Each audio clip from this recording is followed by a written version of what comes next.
സർഗാത്മകമായ ഒരു മേഖലയിലേക്ക് കടന്നു വരാൻ താല്പര്യമുള്ള വിദ്യാർത്ഥികളും നിങ്ങളും ഒന്ന് കേൾക്കുക. ഈ നിമിഷം എർത്തിന് ചുറ്റുമുള്ള എല്ലാ സാറ്റലൈറ്റ്സും നമ്മൾ സ്വിച്ച് ഓഫ് ചെയ്തു എന്ന് കരുതുക. ഇപ്പം നിങ്ങൾ എന്തെങ്കിലും നെറ്റ്വർക്കിംഗ് ഉപയോഗിച്ചിട്ടാണ് റെക്കോർഡിങ് നടന്നതെങ്കിൽ അത് നിൽക്കും, മൊബൈൽ വർക്ക് ചെയ്യാതാവില്ല.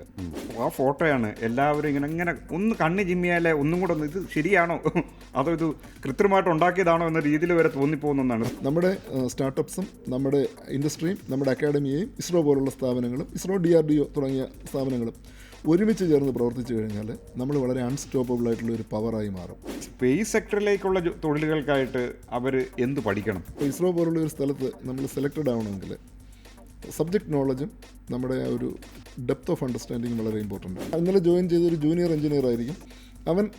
അവൻ്റെ അഭിപ്രായം പറയുന്നത് ചിലപ്പോൾ അവിടുത്തെ MRRലായിരിക്കും, അതായത് ഏറ്റവും ടോപ്പ് മോസ്റ്റ് കമ്മിറ്റിയാണ് MRR. അവൻ MRRൽ എണീറ്റ് എന്ന് പറയുന്ന പോയിന്റ് കറക്റ്റ് ആണെങ്കിൽ ഒരിക്കലും അതൊരു ജൂനിയർ പറഞ്ഞു എന്നുള്ള കാരണം കൊണ്ട് ഇസ്രോയിൽ അത് തള്ളിക്കളയത്തില്ലേ. ഇത്രയധികം സാറ്റലൈറ്റുകൾ ഇങ്ങനെ എല്ലാ കമ്പനികളും അവിടെ കൊണ്ട് വാരി വിതറി കഴിഞ്ഞാൽ നമുക്കൊക്കെ ഭാവിയിൽ എന്തെങ്കിലുമൊക്കെ പ്രശ്നം ഉണ്ടാകുന്നുണ്ട്. സ്പേസിനെ ഇങ്ങനെ ക്രൗഡ് ചെയ്യരുത് എന്നുള്ള ഒരു ഡയറക്റ്റീവ് ഉണ്ട്.